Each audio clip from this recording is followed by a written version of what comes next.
Hello guys, শিখার কিচেনে আপনাদের স্বাগত। আজকে হাজির হয়েছে একটি নতুন রেসিপি নিয়ে। আজকে আমার রেসিপি ঘরে থাকা দুটো উপকরণ দিয়ে ক্ষীরের সন্দেশের রেসিপি। খুবই সহজ এবং তাড়াতাড়ি তৈরি হয়ে যায়। সেই রেসিপি আজকে আমি আপনাদের সঙ্গে শেয়ার করব। তবে চলুন রেসিপিটি শুরু করি। ভিডিওটি প্রথম থেকে শেষ পর্যন্ত দেখার অনুরোধ রইল। আর আপনারা যারা এই চ্যানেলে প্রথমবার এসেছেন এবং চ্যানেলটি এখনো পর্যন্ত সাবস্ক্রাইব করেননি, তাদেরকে অনুরোধ করব প্লিজ চ্যানেলটিকে সাবস্ক্রাইব করে আমাদের পাশে থাকবেন পরবর্তী রেসিপির জন্য। তবে চলুন আজকের এই রেসিপি শুরু করা যাক। ক্ষীরের সন্দেশ বানানোর জন্য প্রথমেই নিয়ে নেব 1 কাপ দুধ।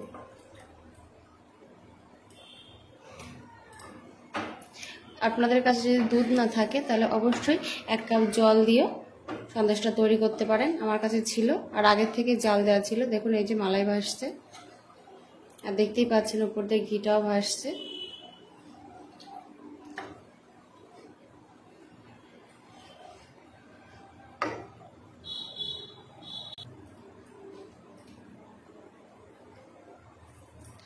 দিয়ে দেবো 3টে এলাচ একটু ফাটিয়ে নিয়েছি, দিয়ে দেবো। আর এখানে আমি ঘি ব্যবহার করব না, আপনারা দেখতেই পাচ্ছেন যে আমি যে দুধটা ব্যবহার করেছি তার থেকে ঘি এমনিই ভাসছে, তার জন্য ঘিটা দেওয়ার দরকার নেই। তার জন্য ঘিটা দেওয়ার প্রয়োজন নেই। আপনাদের যদি জল ব্যবহার করেন তাহলে অবশ্যই 1 চামচ ঘি এর মধ্যে ব্যবহার করতে পারেন। এবার দুধের মধ্যে দিয়ে দেব 1 কাপ আমুল দুধের গুঁড়ো দুধ। এবার ভালো করে মিশিয়ে নেব।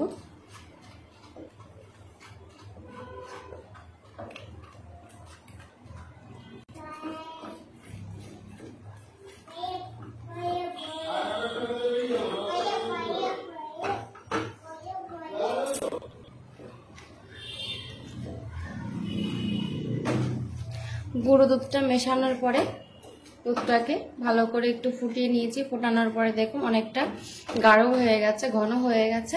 এবার এর মধ্যে আমরা মিষ্টি অ্যাড করব। যেহেতু আমরা 1 কাপ দুধ আর 1 কাপ আমুল দুধের গুঁড়ো নিয়েছিলাম, তার জন্য এখানে 4 ভাগের 1 ভাগ দিয়ে দেব চিনি গুঁড়ো, মানে 1/4 কাপ। এবার দেওয়ার পরে দেখুন দুধটা কিছুটা হালকা হয়ে গেছে।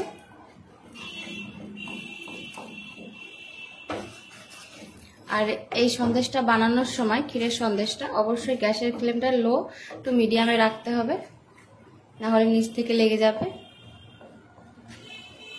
আপনারা যদি মনে করেন তাহলে এই পর্যায়ে একটু ঘি ব্যবহার করতে পারেন। এবার এইভাবে দুধটাকে ফুটিয়ে ফুটিয়ে ঘন করে নেব।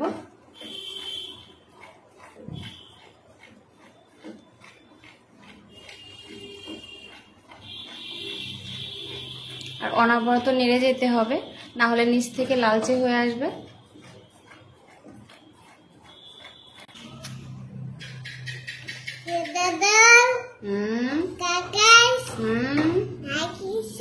হ্যাঁ দুষ্টু, ও দুষ্টু। হ্যাঁ এটা কে খাবে? না না, তোমার রান্না করতে হবে না।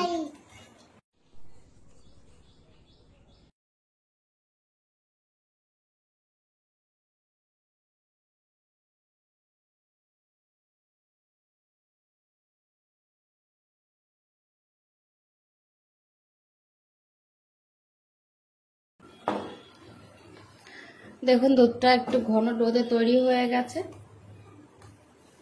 এই সময় আমি এখান থেকে এলাচগুলো তুলে ফেলে দেব।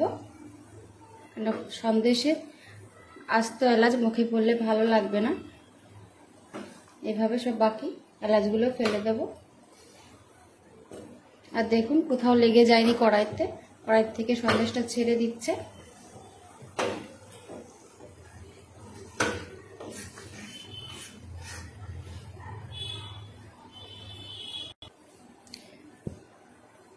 সন্দেশটা তৈরি হয়ে গেছে। গ্যাসটা অফ করে দিয়ে এবার নামিয়ে নেব।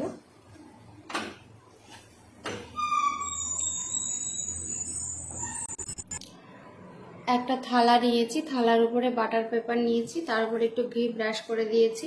ঘিটা দিলে সন্দেশটা তুলতে সুবিধা হবে।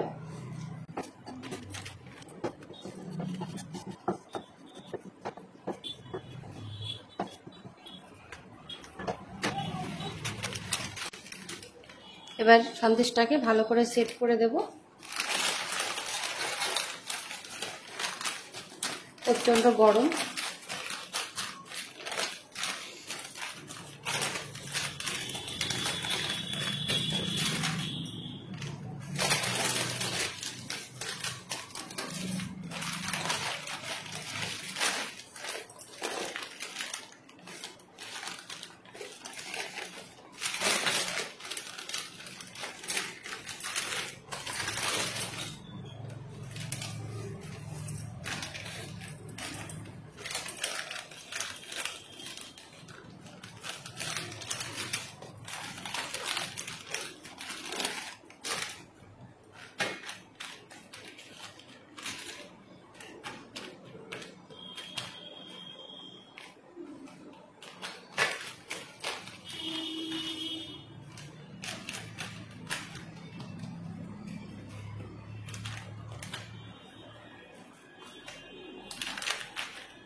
সন্দেশটাকে এইভাবেই রেখে দেবো যতক্ষণ পর্যন্ত না সন্দেশটা পুরোভাবে ঠান্ডা হয়ে যায়।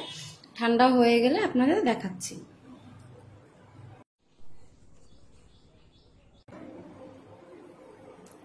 25 মিনিট মতো হয়েছে, সন্দেশটা পুরোটা ঠান্ডা হয়ে গেছে। এবার এটা কেটে নেব।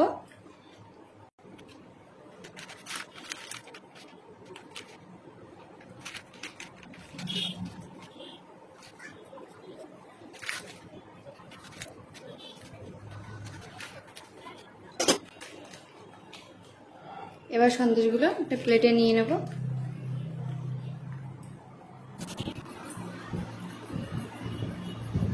বন্ধুরা, সন্দেশগুলো একটা প্লেটে নিয়ে নিয়েছি। ও প্লেটে নেওয়ার পরে উপর থেকে একটু পেস্তা কুচি দিয়ে দিয়েছি।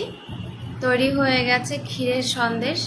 আপনারা বাড়িতে রেসিপিটি ট্রাই করুন। আশা রাখছি রেসিপিটি আপনাদের ভালো লাগবে। ভালো লাগলে অবশ্যই লাইক, কমেন্ট এবং শেয়ার করতে ভুলবেন না।